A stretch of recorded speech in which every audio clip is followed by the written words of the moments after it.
The Forbidden Zone. Chief Navigator Veltarn Kess stood before the massive holographic display in the Central Survey Command, his crystalline wings catching the blue light emanating from the galactic map. The Nexari had always prided themselves on precision, and as head of the Galactic Survey Corps, Veltarn had spent 40 cycles ensuring every star system was properly catalogued. Every system except one region that remained frustratingly blank. The empty space stretched across 17 star systems, marked only with the stark designation Human Territorial Restriction, access denied by Galactic Council Mandate 2387. It had bothered him for years, this gap in their otherwise complete records. Today, that frustration had reached its breaking point.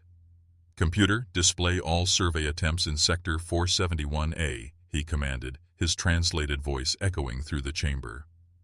The hologram shifted, revealing a timeline spanning 2 centuries. Red markers indicated failed missions, yellow showed incomplete data recovery, and green represented successful surveys.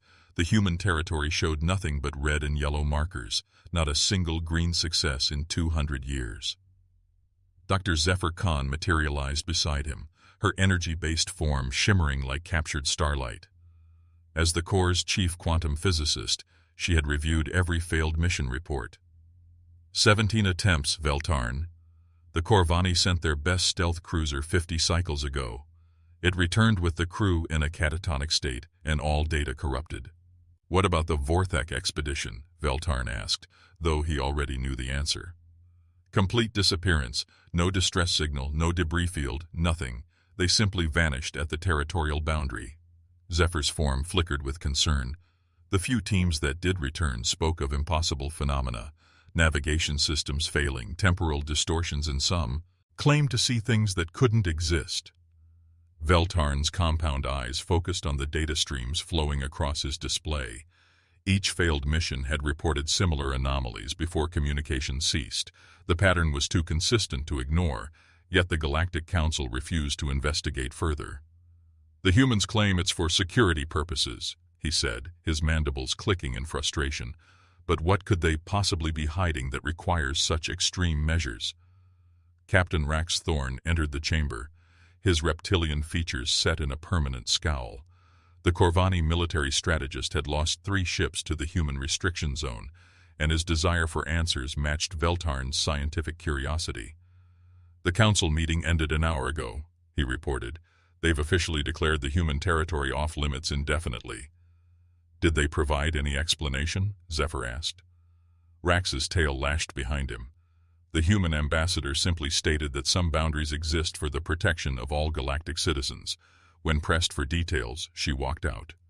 Veltarn made a decision that would change everything. "Then we'll find our own answers." The planning took 6 months. Veltarn assembled a team of the galaxy's most skilled specialists, each sworn to secrecy. Their ship, the Deep Survey, was equipped with the most advanced stealth technology available.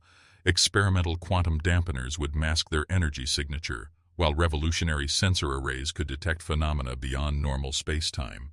As they approached the human territorial boundary, the crew felt the first signs that something was wrong.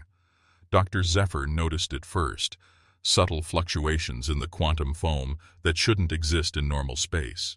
"The fundamental constants are varying," she reported, her energy form pulsing with alarm. "Gravity is shifting by micro-percentages every few seconds." Captain Rax monitored their approach vector, his warrior instincts on high alert. "No patrol vessels, no warning beacons. It's as if they want us to enter."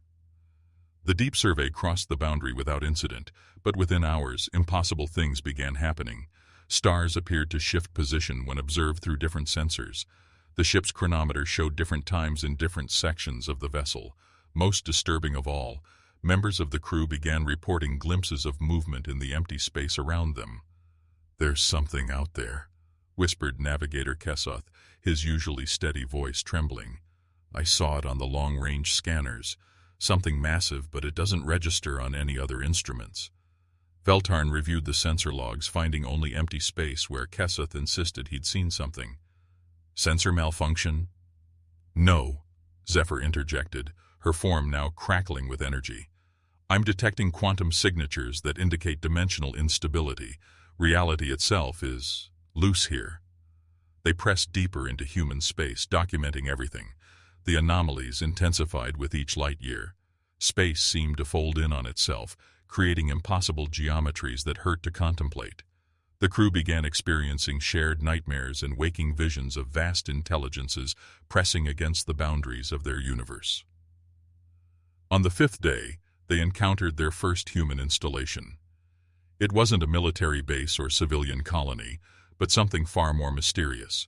The structures. Defied conventional engineering, appearing to exist partially in normal space and partially elsewhere. Massive arrays of unknown technology surrounded it, generating fields that made Veltarn's instruments scream warnings. It's a monitoring station, Zephyr determined after careful analysis. But they're not watching for intruders, they're watching for something trying to get out. Before they could investigate further, a human patrol ship appeared as if materializing from folded space itself. The vessel's design was unlike anything in the galactic databases. Sleek, organic curves combined with crystalline structures that seemed to bend light around them. The communication came immediately. Unknown vessel, this is Commander Elena Rodriguez of the Human Containment Fleet. You have entered restricted space. State your purpose and prepare to be escorted. Veltarn activated the communication array. Commander Rodriguez, I am Chief Navigator Veltarn Kess of the Galactic Survey Corps. We're conducting a standard astrographic survey under... There are no standard surveys here, Navigator, Rodriguez interrupted. This region is under permanent quarantine. You and your crew are in extreme danger. The word quarantine sent chills through the alien crew. Quarantines were established to contain diseases, contamination, or worse. What are you quarantining? Veltarn demanded. A long pause followed before Rodriguez responded. Things that should never have been disturbed. Report to coordinates I'm transmitting. You'll receive a full briefing, but Navigator, prepare your crew for knowledge they may wish they never gained. The human base was built into an asteroid that had been completely hollowed out and reinforced with materials that registered as impossible on their scanners. Commander Rodriguez met them at the airlock, and Veltarn was struck by the human's appearance. She looked ancient despite her species' relatively short lifespan, her eyes holding depths of knowledge that seemed almost alien. Before we proceed, Rodriguez said, leading them through corridors lined with incomprehensible machinery, I need to understand your crew's psychological profiles. What you're about to learn has driven some beings to madness. Dr. Zephyr's energy form pulsed nervously. What could possibly require such precautions? Rodriguez stopped before a massive viewing port that looked out into space, but the space beyond wasn't empty. Veltarn saw structures, vast, geometrically impossible structures that seemed to exist in multiple dimensions simultaneously. They hurt to look at directly, as if his brain couldn't process their true form. 250 years ago, Rodriguez began, humanity developed faster than light travel using dimensional folding technology. We thought we were exploring normal space. We were wrong. She gestured to the impossible structures outside. We discovered that our universe isn't alone. There are others pressed against ours like soap bubbles, and in some places, the barriers between them have worn thin. Captain Rax's scales rippled with unease. You're speaking of parallel dimensions. Not parallel, Rodriguez corrected. Adjacent, and inhabited by entities that exist according to different physical laws. When they try to enter our reality, they bring their laws with them. Physics breaks down. Causality becomes optional. Life as we know it becomes impossible. Veltarn stared at the structures, beginning to understand. These installations, you're not exploring, you're guarding. Every human colony in this region serves the same purpose. We monitor the barriers, reinforce weak points, and when necessary, we fight to keep things out. Rodriguez's expression hardened. What you're seeing outside isn't a space station. It's a dimensional anchor, holding reality stable in this region. The revelation hit them like a physical blow. The humans weren't hiding resources or protecting territory. They were protecting the entire galaxy from cosmic horrors that could unmake existence itself. Why keep it secret? Zephyr asked. The other species could help. Rodriguez turned from the viewport, her expression grim. Could they? The Vorthak delegation that learned the truth 50 cycles ago immediately declared holy war on the demons beyond reality. The Corvani wanted to study the entities, potentially letting them through. The Ethereal Council suggested abandoning this entire galactic arm. She paused, allowing the weight of her words to settle. Only humans seem capable of living with this knowledge without either going insane or making catastrophically bad decisions. Our species evolved alongside concepts of cosmic horror. We had Lovecraft. We had mythology about things beyond human comprehension. We were already mentally prepared for truths that break other species. As if summoned by their discussion, alarms began blaring throughout the base. Rodriguez's communication device activated with urgent chatter. "Commander, dimensional stress reading spike in Sector 7. We have a Class 4 incursion forming." Rodriguez grabbed her equipment, her casual demeanor replaced by military efficiency. "Navigator, you wanted answers. Now you'll see why the maps end at human space. What lies beyond?" The human transport ship moved with impossible grace through the twisted space around the dimensional anchor. Veltarn and his crew watched in amazement as human vessels emerged from seemingly empty space, their pilots navigating by instincts that defied conventional physics. Commander Rodriguez worked alongside her crew with practiced efficiency, donning equipment that seemed to blend technology with something approaching magic. The suits weren't just protective gear, they were reality stabilizers, designed to keep the wearer anchored to their home dimension when facing entities that could rewrite the laws of existence.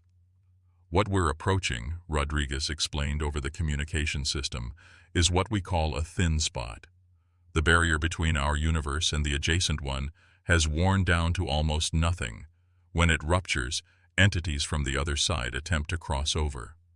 Through the viewport, Veltarn saw space itself beginning to warp. Colors that had no names in any galactic language bled through tears in reality. Geometric shapes that violated basic mathematics hung suspended in the void, their angles somehow both acute and obtuse simultaneously. "By the ancestors," Captain Rax whispered, his reptilian features pale with shock. "What are those things?" "We call them the architects," Rodriguez replied. "They build structures that exist in 17 dimensions simultaneously. When they enter our space, they try to make our reality conform to their physics. The result is usually the complete annihilation of local space-time." Dr. Zephyr's energy form was fluctuating wildly. "The quantum readings are impossible. These entities exist outside causality itself, their effects without causes, actions without origins." On the tactical display, dozens of human ships moved in perfect coordination around the dimensional rupture. Some fired weapons that seemed to heal space rather than damage it, while others deployed massive field generators that created barriers of solidified reality. "How do you fight something like that?" Veltarn asked, his scientific mind struggling to process what he was witnessing. "You don't fight them," Rodriguez answered. "You convince them to go home. The architects aren't malicious. They simply exist according to different rules. When they enter our dimension, they're as confused as we are.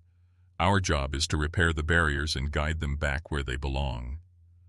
A massive human vessel, larger than anything in the galactic databases, materialized near the rupture. Its hull was covered in crystalline arrays that pulsed with energy patterns that made Veltarn's instruments malfunction just by observing them. "That's the reality anchor," Rodriguez said with evident pride. "Humanity's greatest achievement.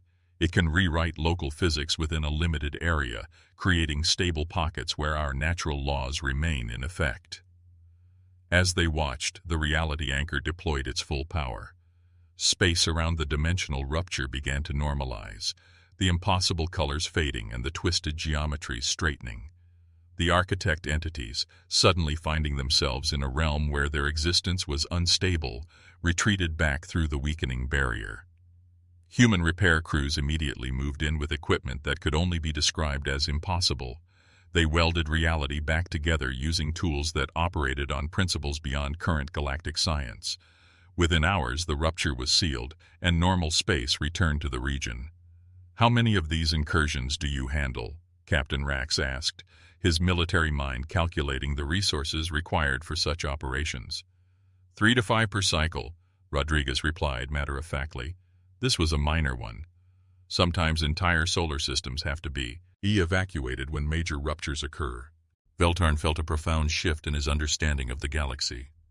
Your colonies, your military restrictions, your refusal to allow mapping, you're not hiding from us. You're protecting us. Every human in this region knows the truth, Rodriguez confirmed. We're born into this duty. Our children grow up learning to maintain dimensional barriers instead of playing normal games. Our scientists dedicate their lives to understanding cosmic forces that could drive them insane.